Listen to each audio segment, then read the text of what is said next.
χορός έλα και φύγε ή αλλιώς Kill Kit. Σε αυτόν τον χορό έχουμε 6 βηματάκια. Τα πρώτα τα βηματάκια είναι αριστερόστροφος ο χορός, τα πρώτα τα βηματάκια, τα 4 έχουμε μία περιφορά των βημάτων παράλληλα με τη στροφή του κορμού του σώματός μας, και όσον αφορά το τέμπο του χορού είναι ένα, θα έλεγα, ήπιο τόνισμα, ένα ήπιο τέμπο του χορού. Τα πρώτα τα βηματάκια, επαναλαμβάνω, είναι αριστερά και δείχνουμε τον χορό.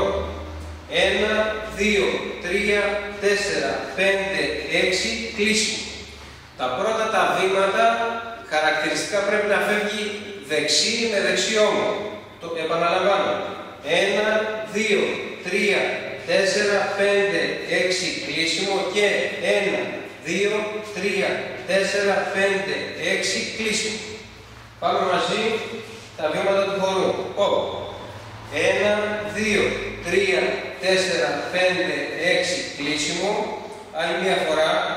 1, 2, 3, 4, 5, 6, κλείσιμο. Πάμε την κίνηση του χορού.